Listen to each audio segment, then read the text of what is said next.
Num culto, Deus pegou uma pastora e disse: Ingrid, você está firme com Jesus?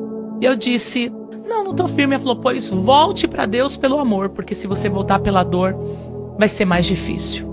E naquele momento, eu virei as costas e falei comigo: quem essa pastora pensa que ela é para falar que eu vou voltar pela dor? Deus vai me obrigar a voltar para a igreja? Deus vai fazer com que eu entre na igreja numa cadeira de roda, em cima de um leito, de um hospital? Que Deus vai pôr a mão na minha vida? Eu não sou obrigado, eu não quero ir para a igreja agora. Eu não tenho tempo, eu sou nova. Eu tenho uma vida pela frente. E olha o que fizeram comigo na igreja. Expuseram uma falha minha, um pecado meu. E aí foi quando, passado-se esse tempo, o Richard chegou da escolinha, da creche, na época, 2 anos e meio. E naquele dia eu trabalhava numa cafeteria e eu trouxe um produto químico para limpar a casa, só que eu trouxe num copo plástico. Eu disse: chega lá, eu vou misturar na água, multiplicar, como se fosse um detergente para desencardir o chão, tipo um limpa-pedra, mais ou menos, para a galera entender, para os irmãos entender. E eu tava com um amigo que veio conversar comigo, vizinho, e eu derrubei aquele produto e restou só um restinho. Eu falei: não, mas esse restinho aqui dá para mim pôr no balde e lavar a casa. E eu cheguei e eu deixei. O Richard chegou da creche, desceu. Quando ele desceu, ele ficou lá embaixo. E aí eu desci depois. Quando eu desci depois, o Richard já estava caindo, desfalecendo, que ele não sabia falar ainda muito bem, porque ele tinha só 2 aninhos e meio. E ele gritava: tá queimando, tá queimando, tá queimando. E o meu filho vomitando muito, muita baba, muita saliva e muito sangue. E aí eu liguei para o SAMU falou: não induza o vômito, leva ele para o primeiro hospital. Levei ele para o primeiro hospital.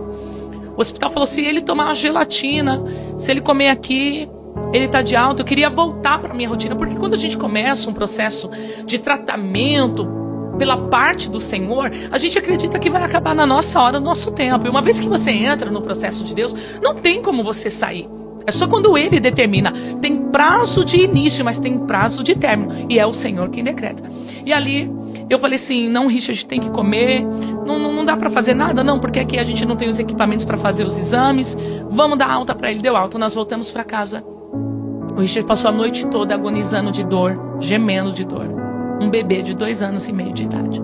E eu fui trabalhar no outro dia. Quando eu fui trabalhar no outro dia, eu senti aquele aperto no coração de mãe.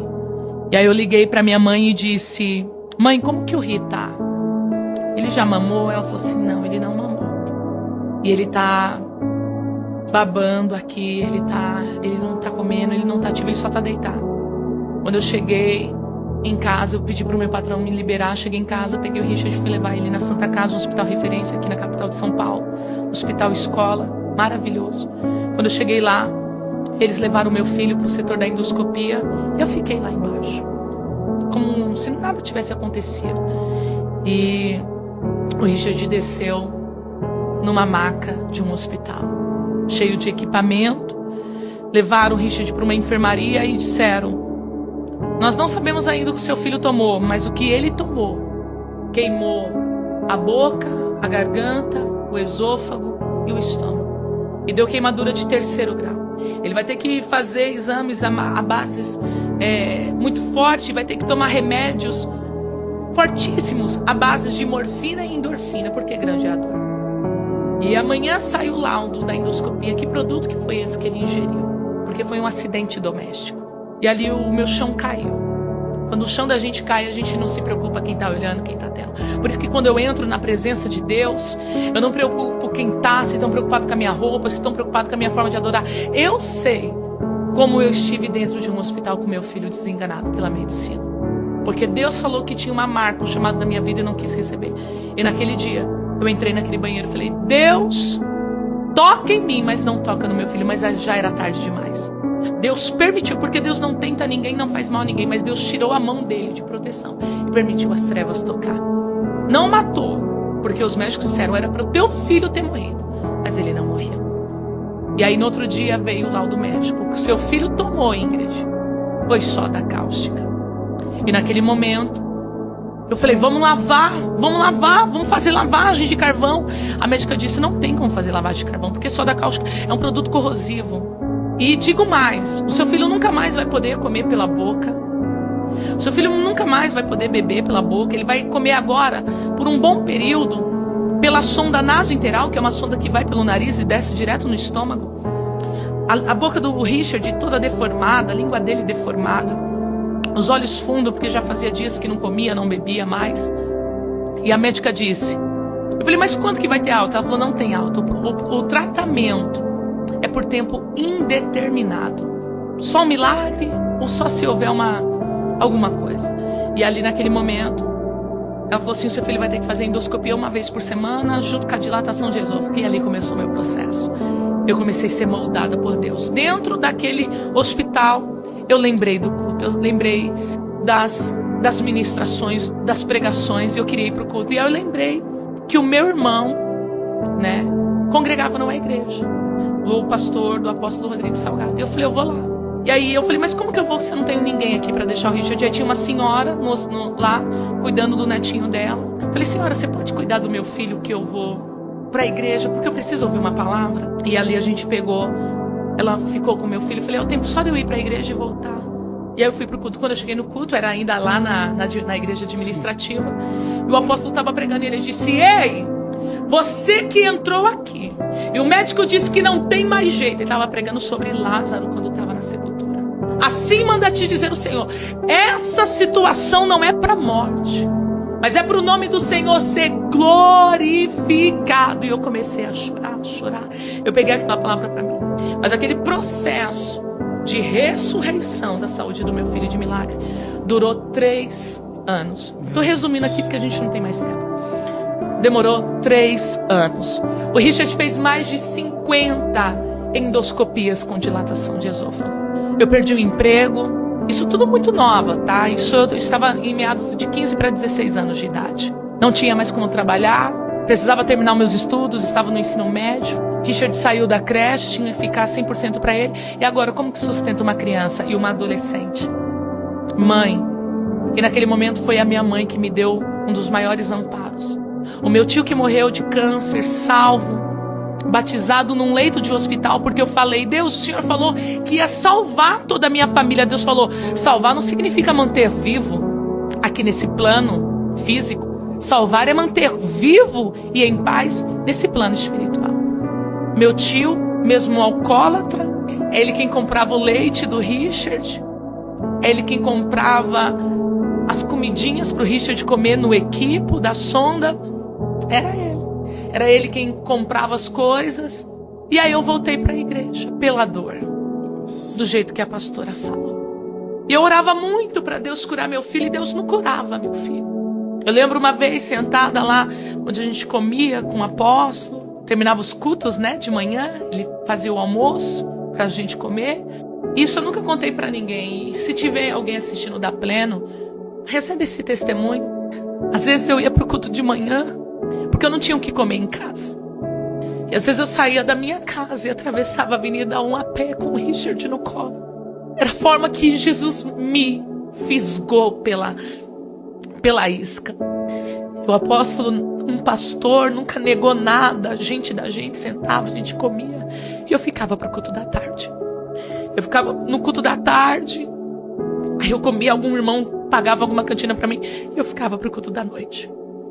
E Deus não curava. Aí um dia o apóstolo falou assim, começa a apresentar a comida do teu filho. Começa a consagrar a comida do teu filho. Começa a agradecer, porque houve uma melhora. O Richard saiu da sonda e começou a comer pastoso, mas entalava muito. E aí foi quando eu comecei a buscar e eu me tornei obreira da casa do Senhor. Irmã Marlene, na época ela conduzia o louvor da tarde da bênção. Eu na porta da igreja, ela falou assim, por que você não vem ajudar a gente na tarde da bênção? E aí eu lembrei da igreja que havia me excluído porque eu tinha caído em pecado, do irmão que compartilhou uma queda minha, quebrando uma ética. Mas eu entendo, não tinha sabedoria. E perdoei ele. E eu comecei a fazer a obra. E então eu parei de pedir para Deus curar o meu filho. Eu tinha pouca condição financeira, bem dizer nada, eu não tinha nada. E às vezes eu ia para o culto lá na Pleno. E eu pegava o irmão e dizia, me empresta R$6, na época a passagem era R$3. Me empresta R$6 para mim levar meu filho. Aí eu tinha que explicar toda a história. Era como se Deus sempre me levasse para o Val de Jaboque. Era como se Deus sempre me levasse para o Peniel para ter um encontro comigo. Às vezes o irmão não me emprestava R$6, ele me emprestava 10, sobrava R$4. Eu falava, o que eu vou fazer com esses R$4? Vou guardar para a próxima passagem? Vou comprar uma fruta e legumes para o Richard comer? Vou comprar um lanche para mim, porque eu vou passar o dia todo no hospital? Isso com 16 anos de idade para 17 anos. Às vezes o irmão, eu pedi emprestado sem ter condições de devolver. Quantos irmãos me ajudou? Uma vez entrei no ônibus, o Richard agitado, porque ele tomava muita anestesia. Já sofri racismo. E ele agitado, tadinho. Meu Deus, uma criança fazer uma endoscopia por semana, gente, é muito sofrido, é muito judiante. E eu dei um suquinho pra ele. Quando eu dei o suco, ele tacou e caiu numa senhora. A senhora virou e falou, sua negrinha. E eu tava indo pro hospital com o Richard. Aonde Jesus pôde me levar, ao nível mais baixo, para poder tratar comigo, ele me levou. Assim como ele levou o profeta. Na casa do oleiro, ele me levou. E ali naquele momento, fui para o hospital, debaixo de humilhação, sem pai para defender, sem ninguém. Mas eu sabia que a presença do Espírito Santo estava ali. Quando foi na 55ª endoscopia, já estava casada. Deus me deu um marido que me amou e me ama de verdade. Que acreditou em mim. Mesmo não sabendo falar direito, se comportar, se vestir. Eu falava, eu quero um homem que vai me tratar como princesa, não que vai me usar. E o primeiro nome que ele me chamou foi de princesa. E ele me abraçou. E aí eu fui fazer a 55ª endoscopia, eu tenho lado até hoje. Quando cheguei, houve um alvoroço no setor da endoscopia da Santa Casa. Tenho provas. Depois eu mando a imagem para você colocar aí. E o laudo médico veio com o diretor da endoscopia dizendo, mãe, vem cá, você que é a mãe do Richard? Eu falei, sou. E nisso tinha outras crianças que também tinham tomado soda cáustica e estavam fazendo tratamento há mais de 10 anos, 15 anos. O Richard tinha 3 anos fazendo tratamento. Crianças que ficou com a boca deformada, a boca do Richard voltou normal, a língua do Richard voltou normal. Eles me chamaram e disseram, olha, a gente não sabe o que aconteceu, mas está cicatrizado por dentro. Meu Deus. O Richard está recebendo alta do tratamento dele. Meu Deus do céu. Aquele dia eu glorifiquei o Senhor. E eu nunca mais saí da presença de Deus. Nunca mais. E não saio da presença do Senhor. Então tudo aquilo que a gente falou no podcast, o que faz você não se importar com haters? Isso. Eu fui marcada pelo Senhor. Então eu não consigo ser mais ou menos. Eu não consigo ser mediana. Você sabe o que é você nova, com uma criança para criar, e as pessoas te criticar e não ter ninguém, entre aspas, para poder pegar na tua mão? Eu lembro que tinha uma irmã, não sei se ainda ela congrega lá, que ela veja isso daqui, chama Jane. Aquela mulher foi uma mãe para mim. Bispa Jane. Uma mãe para mim. Quantas vezes aquela mulher me deu dinheiro para mim levar meu filho no médico? Quantas vezes, Pedro? Aí eu vou me perder porque tem tantos mil visualizações, não sei quantos milhões de engajamento. Ele me escolheu quando eu não era ninguém. Eu quero dizer para vocês que Deus é Deus que faz milagre. Existe um milagre instantâneo e progressivo. Qual é o milagre que Deus tem para você? Hoje eu tô aqui casada, formada. Meu filho fala inglês fluente. Come de tudo, tenho família. Hoje eu mentoro mulheres, eu dou mentoria para mulheres. Eu instruo pessoas, eu influencio famílias, vidas, casamentos. Então eu contei tudo isso daqui para dizer assim, não para não. Você passou para tudo isso, não foi para ser um meia boca. Você passou tudo isso para você ser inteiro na presença do Senhor.